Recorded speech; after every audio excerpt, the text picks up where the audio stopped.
그리스도인으로서 이 세상을 살아간다는 것의 의미가 무엇일까요? 믿는 자나 믿지 않는 자들은 다 같이 이 세상을 살아가고 있지 않습니까? 그리스도인으로서 이 세상에서 나타나는 모습은 어떤 모습일까요? 오늘 본문의 말씀을 통해서 그것을 살펴보고 우리 자신들을 점검하는 그런 시간들이 되어졌으면 좋겠습니다. 그리스도인으로서 이 세상을 살아갈 때 드러나는 모습, 그것은 첫 번째로 그리스도인들은 특별한 빛의 비침을 받습니다.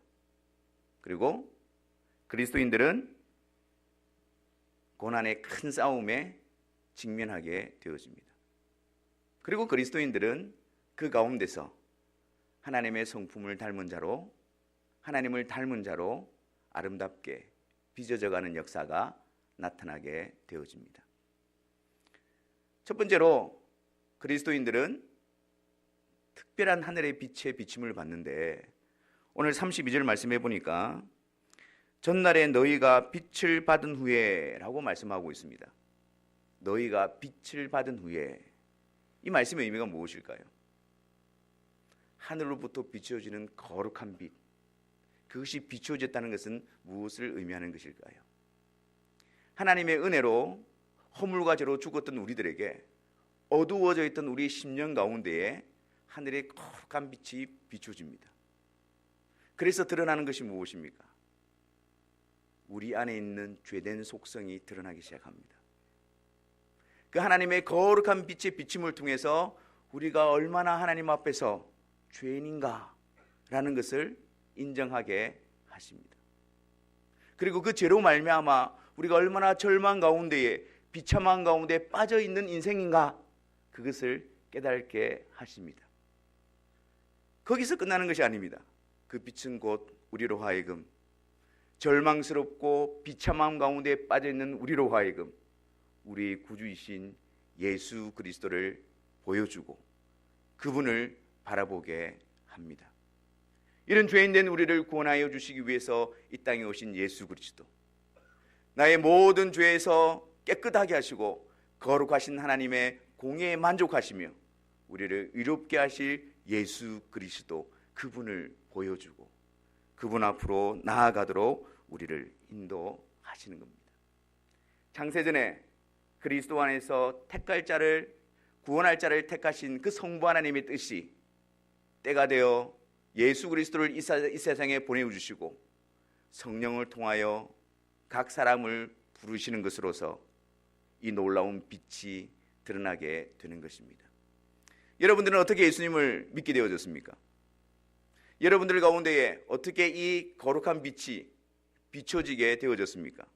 그래서 여러분 가운데 드러나는 모습이 무엇이었습니까? 그것은 바로 여러분에게 주의 복음이, 진리의 말씀이 들려졌다라는 사실입니다. 그 빛이 우리 가운데 비춰졌다는 것은 주의 복음이 우리에게 들려지고 그 복음을 통해서 예수님을 나의 구주, 나의 그리스도, 나의 하나님으로 고백할 수 있는 일이 우리 가운데에 드러나게 되어졌다는 것입니다. 우리는 어두워져 있고 죽어 있기 때문에 하나님께서 비춰주시는 그 빛이 아니고서는 그 누구도 복음을 들어도 깨달을 수가 없고 복음을 들어도 우리 주 예수 그리스도께로 나올 수가 없는 것입니다. 그 빛의 비침을 통해서 우리는 그리스도를 알고 그리스도께로 이끌림을 받게 되는 것입니다. 그런데 이것은 단지 단회적인 사건을 의미하는 것이 아닙니다. 내가 처음 예수님을 믿을 때에 빛의 비침을 받았다, 그걸로 끝나버리는 것이 아닙니다. 우리가 어둠이었을 때 그리스도께로 부르심을 받기 위해서 그 비침이 있어졌고, 또한 그리스도인으로서 이 세상을 살아갈 때에도 계속해서 우리 안에 그 거룩한 빛이 비춰주고 있는 것입니다. 그래서 우리 안에 우리가 죄인됨이라는 사실을 더 깊이 알게 되어지는 겁니다. 우리가 숨겨두었던, 우리가 덮어두었던, 우리가 포장해두었던 그 이면에 있는 우리 심령 가운데 뿌리박고 있는 그 죄악된 습관이 그 빛을 통해서 계속해서 드러나게 되는 것입니다. 그래서 그리스도인들은 저는 죄인입니다. 저는 하나님 앞에서 자격 없는 자입니다. 저는 공로가 없는 자입니다. 그렇게 고백할 수밖에 없는 것입니다. 그리고 절망 가운데 머물러 있는 것이 아니라, 낙담 가운데 머물러 있는 것이 아니라 곧바로 우리 주 예수 그리스도를 더욱더 의지하게 하고 붙들게 하는 것으로 인도함을 받게 되는 것입니다.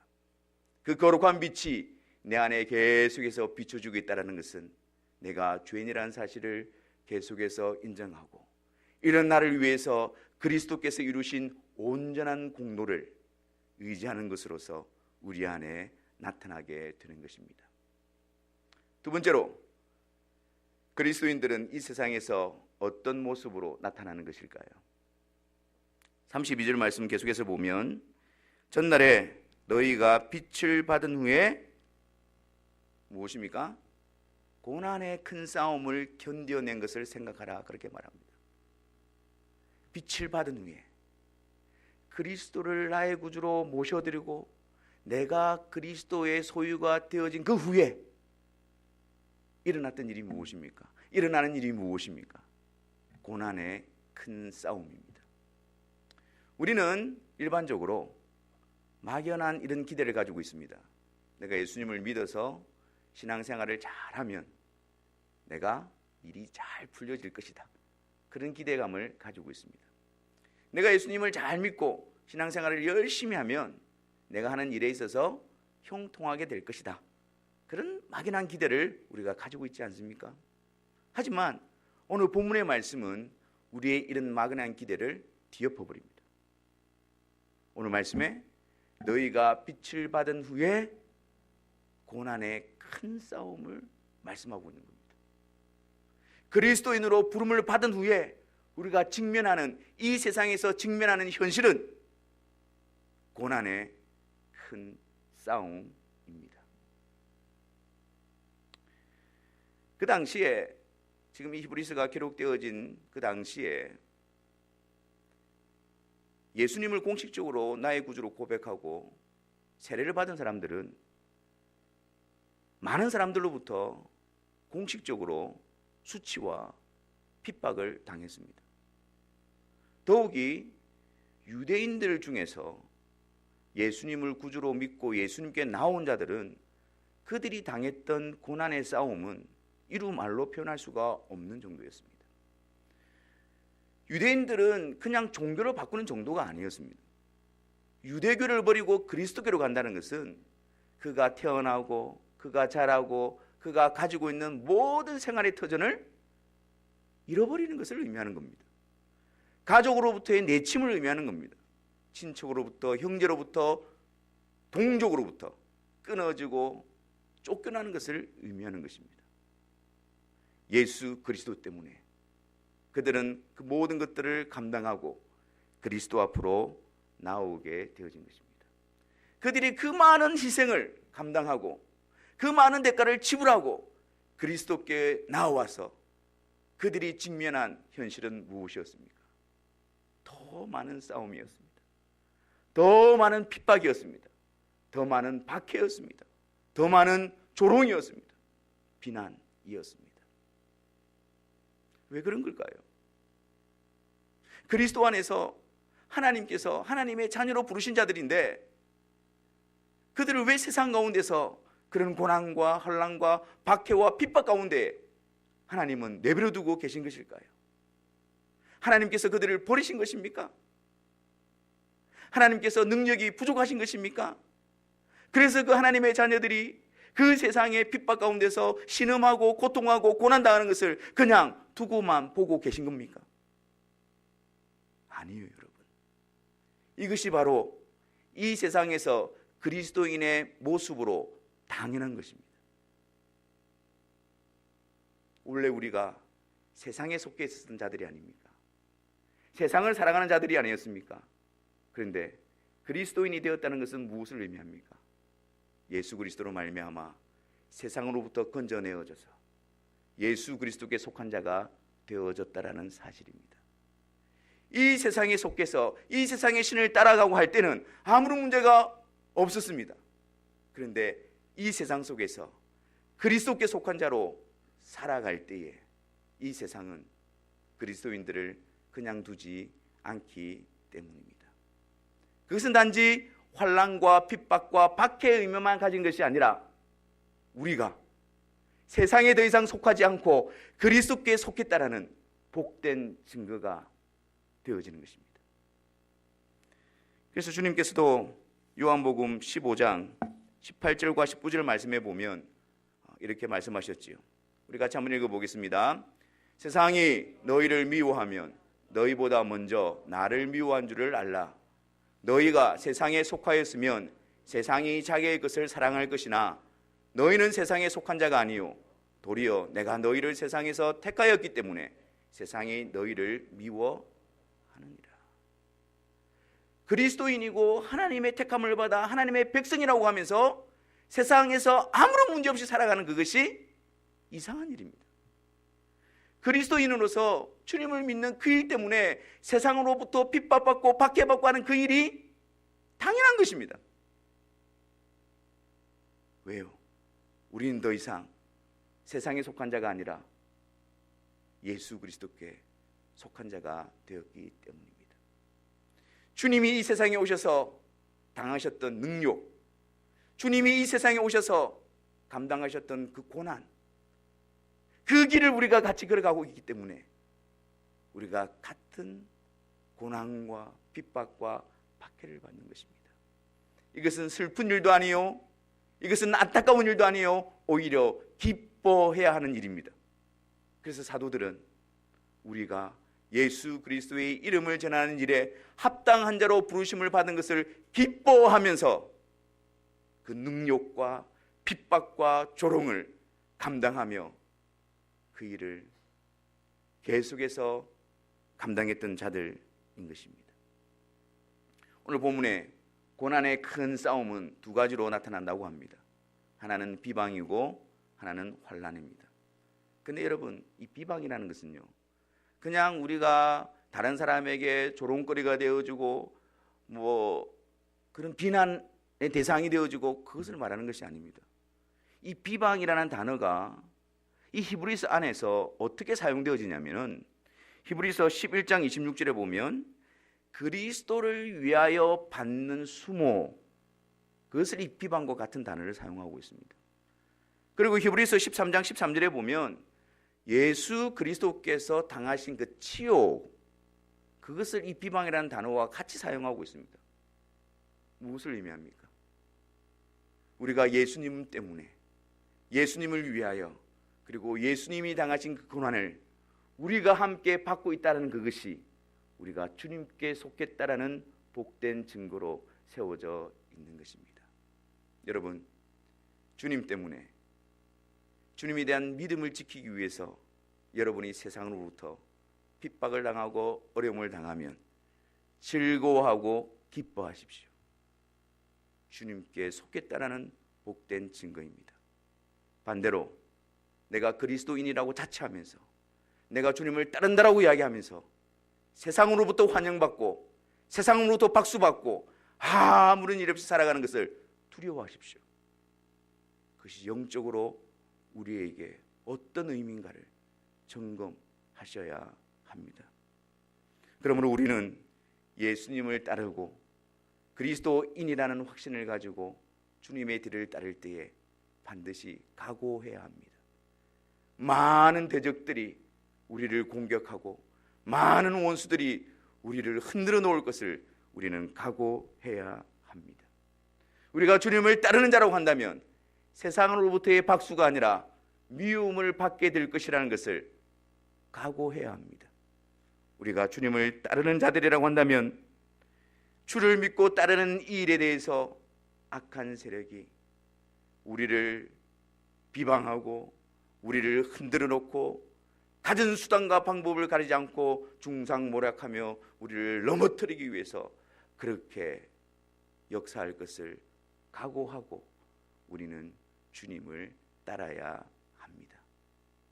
편안히 아무 일 없이 주님을 따를 수가 없습니다. 사도 바울도 너희가 하나님의 나라에 들어가려거든 많은 환난을 받아야 할 것이다. 그렇게 말씀하시면서 이 세상에서 주님을 따라가는 길이 어떤 것인가를 말씀해 주신 것입니다. 세 번째로, 우리가 이 세상에서 그리스도인으로서 나타내는 모습, 그것은 무엇일까요? 고난의 큰 싸움을 비방과 환난으로 나타난다 그랬습니다. 그런데 이 환난이라는 단어를 가만히 보면 참 우리에게 영적인 교훈을 주고 있습니다. 환난하면 무엇이 떠오르십니까? 어려움, 힘듦, 고통, 이런 것만 떠올려지시죠. 그런데 이 환난이라는 단어가 어디서부터 왔느냐면, 여러분들 그 곡식을 껍데기에서 분리할 때 이게 뭘 하는 겁니까, 이거? 예? 탈곡인데 이거 하는 걸 뭐죠? 예? 뭐라고? 도리깨질. 거기서 온다는 겁니다. 껍데기로부터 곡식을 분리시킬 때 하는 도리깨질, 그것을 드러낸 단어가 바로 환난인 겁니다. 다시 말해서 우리는 이 세상 가운데서 주님께 속했기 때문에 세상으로부터 환난을 당하고 핍박을 당합니다. 그런데 하나님께서는 하나님의 능력과 지혜로서 그 환난을 통해서 하나님의 백성들을 구별시켜 가시는 거예요. 그 환난을 통해서 하나님의 백성들을 단련시켜 가십니다. 그들 가운데 섞여 있는 불순물을 제거해 가십니다. 정죄해 가십니다. 발음이 이렇게 계속해서 우리 가운데에 죄악의 습관들을 제거하시고 죄의 누룩들을 제거하시고 우리 가운데 자리 잡고 있는 죄악의 둥지들을 무너뜨리시고 하나님이 아니라 우리의 욕심과 육신의 생각을 따라가는 그런 습관들을 바꿔놓으시는 그런 방편으로서 환난을 사용하시는 것입니다. 그래서 그리스도인들은 이 세상에서 환난을 받습니다. 동시에 그리스도인들은 그 환난 가운데서 거룩하게 되어집니다. 그 고난 가운데서 주를 더 열망하게 되어집니다. 그 어려움 가운데서 거기에 머물러 있는 것이 아니라 주님 앞에 더 정결한 자로 세워지고 빚어지는 역사가 있게 되는 것입니다. 여러분들 어떻게 생각하십니까? 목사님, 예수 믿기가 참 힘드네요. 그렇습니다. 우리의 힘으로 이 일들을 해낼 수가 없지요. 오늘 본 말씀을 한번 다시 보십시오. 그래서 오늘 말씀에서 우리에게 이렇게 권면합니다. 32절에 전날에 너희가 빛을 받은 후에 고난의 큰 싸움을 견디어낸 것을 생각하라. 전날에 너희가 예수님을 믿어 그 고난의 큰 싸움이 도래했을 때에, 직면했을 때에 어떻게 너희들이 견디고 인내하고 이겨내었는지를 잘 생각해 보라는 겁니다. 우리가 지금까지 신앙생활을 해오면서 믿음 생활을 하면서 많은 위기들이 있지 않았습니까? 많은 어려움과 고난이 있지 않았습니까? 그 당시에는 정말 내가 믿음을 지킬 수 있을 것인가? 그런 마음이 들 정도로 깊은 좌절과 죄악 가운데 빠졌던 적도 있었습니다. 나의 열심으로는 도무지 내가 믿음을 지켜낼 수 없구나 라는 낙담 가운데 빠진 적도 있었습니다. 근데 그런 모든 시간들이 우리가 믿음에서 떠나지 아니하고 어떻게 해서 그것을 견디며 인내할 수 있게 되어졌습니까? 하나님께서 우리를 붙들고 계시고 하나님께서 우리를 이끌어 가셨기 때문에 우리 안에 인내하고 견뎌내는 것으로 나타남으로 말미암아 우리가 지금 이 자리에 있는 것 아닙니까? 계속해서 믿음을 고백하고 있는 것 아닙니까? 우리의 연약함과 부족함 가운데서도 주님께서 지금까지 우리를 이끌어 주시고 지금까지 우리를 인도하시고 은혜를 베푸셔서 도우셔서 이 자리에 서 있는 것 아닙니까? 그것을 생각하라는 겁니다. 그리고 앞으로 닥쳐오는 지금 내가 직면하고 있는 그 어려움과 환난을 바라보라는 것입니다. 동일하신 하나님께서 동일한 능력으로 앞으로의 시련과 어려움 가운데서도, 그런 대적들 가운데서도 나를 붙들어내실 것이고, 나로 하여금 견디게 하실 것이고, 인내하게 하실 것이고, 오히려 나를 거룩하게 하심으로 말미암아 하나님의 약속하신 그 구원의 완성된 자리까지 나를 이끌어 가실 것이다, 확신을 가지라고 우리에게 권면합니다. 또 하나, 우리가 어떻게 이 믿음의 길을 갈 수가 있을까요?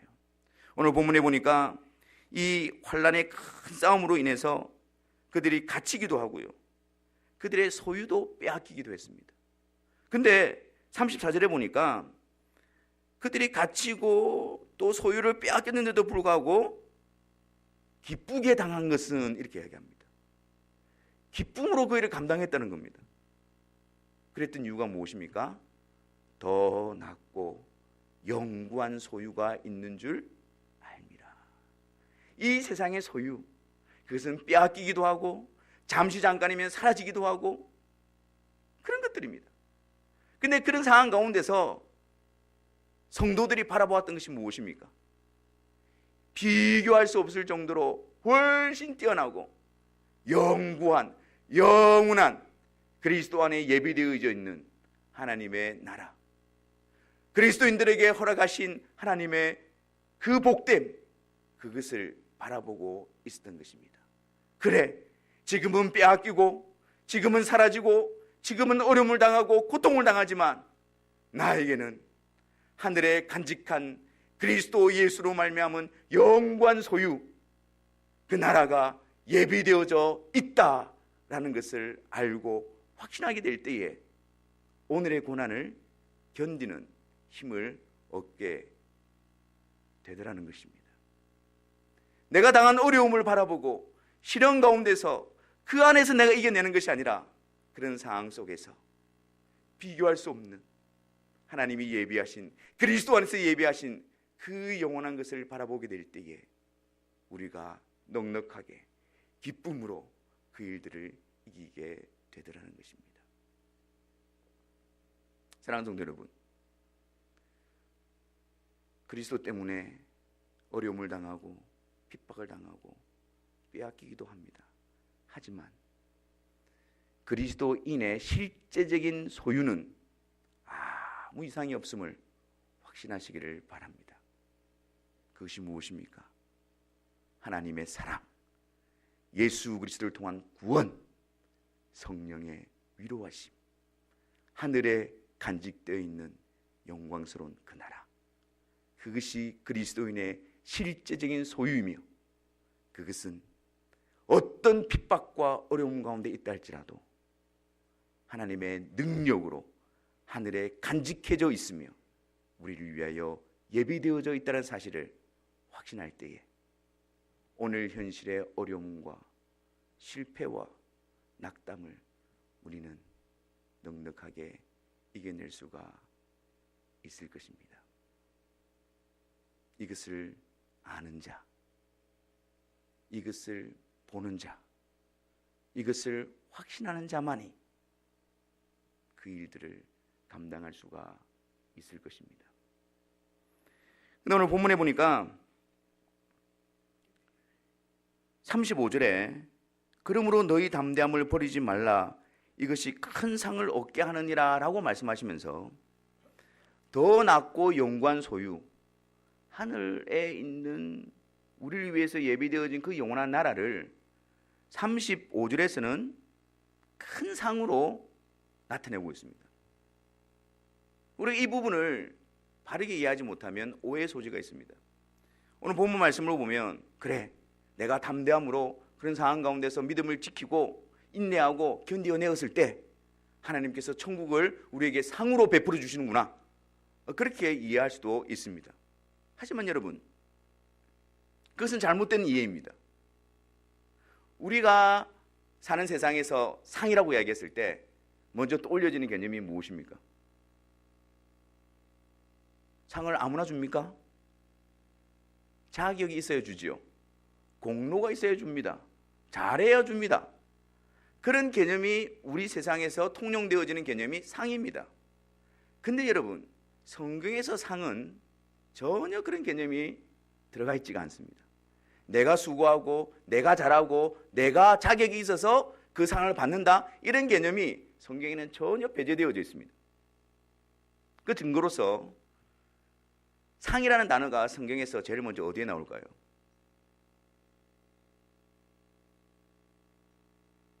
제가 계속 답을 기다려야 됩니까? 창세기 15장에 하나님께서 아브라함에게 이렇게 말씀하십니다. 여호와를 믿으니 이것을 그의 의로 여기시고 그 아브라함에게 나는 너의 지극히 큰 상급이다, 그렇게 말씀하십니다. 아브라함이 하나님 앞에서 열심히 해서 얻어낸 상을 말하는 것이 아닙니다. 아브라함이 하나님 앞에서 완전케 되어져서 그래서 하나님 저에게 상 받을 자격이 있습니다, 그래서 그 상을 말하는 게 아닙니다. 오히려 자격 없는 아브라함에게 하나님께서 은혜로 내가 너의 상이 되어줄 것이다, 은혜로 자격 없는 너에게 약속을 베풀고 그 약속을 내가 지켜줄 것이다, 내가 너의 하나님이 되고 너는 나의 백성이 될 것이다. 그게 바로 성경에서 말하는 상급의 의미인 것입니다. 자, 이 개념을 가지고 오늘 본문을 다시 한번 보십시오. 그러므로 너희 담대함을 버리지 말라, 이것이 큰 상을 얻게 하느니라. 우리가 천국에 도달하고 영원한 구원을 얻을 수 있는 것은 우리의 열심, 우리의 자격, 우리의 공로, 우리의 인내, 우리의 견딤에 있는 것이 아니라 은혜로 하나님께서 우리에게 약속하시고 우리를 부르시고 우리를 이끄셨기 때문에 우리가 그 자리에 도달하게 되어지는 것입니다. 그럼 왜 여기서 상이라는 개념을 사용하고 있는 것일까요? 상은 언제 줍니까? 시합하기 전에 상 받는 사람 있습니까? 시합이 끝나야 됩니다. 경주하기 전에 상부터 받는 사람 있습니까? 경주가 끝나야 됩니다. 여기서 가지고 있는 상의 개념은 믿음의 경주를 완주하고 결성 지점에 도달했을 때에 하나님께서 베푸시는, 은혜로 베푸시는 하나님의 나라를 말하고 있는 것입니다. 정리하자면 자격 없고 공로 없는 우리들을 은혜로 하나님께서 부르시고 그분이 우리를 붙드시고 인도하시기 때문에 우리가 이 험한 세상 가운데서 인내하고 견디게 되어지고, 그래서 그분의 손에 의해서 그분이 약속하신 대로 구원의 완성, 영원한 그날의 고린 들어가게 하셔서 우리에게 은혜로 그 상을 베풀어 주신다는 말씀을 우리에게 해주고 있는 것입니다. 그래서 여러분, 요한계시록 4장에는 이런 장면이 등장합니다. 요한계시록 4장 10절과 11절을 한번 보겠습니다.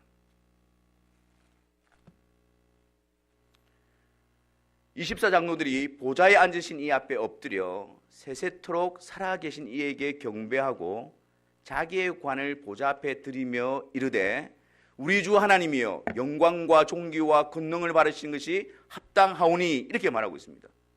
지금 천국에서 어떤 일이 벌어지고 있느냐면 24장로, 그것은 바로 신약과 구약에 있는 모든 성도들을 대표하는 표현입니다. 모든 구원받은, 완전히 구원받은 주의 백성들이 주의 보좌 앞에 모여서 그들이 하고 있는 것이 무엇입니까? 그들의 관을 벗어 주께 드리고 있는 겁니다.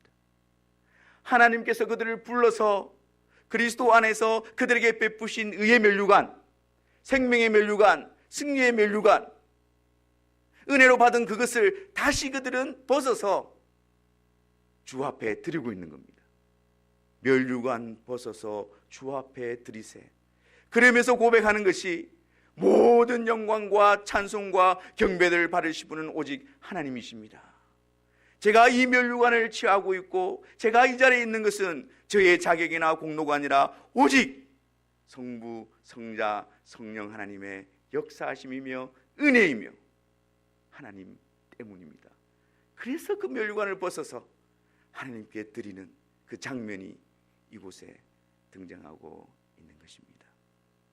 사랑하는 성도 여러분, 우리는 그리스도인으로서 이 세상 속에서 주님을 따라가고 있습니다. 그리스도인다운 모습이 우리 가운데 나타나고 있습니까? 그것을 우리의 소원으로 삼고 그곳을 향하여 우리가 열심히 달려가고 있습니까? 그 하늘의 거룩한 빛이 우리의 어두운 심령을 날마다 비추어서 우리가 하나님 앞에서 얼마나 죄인된 자들인가를 보게 하고 계십니까?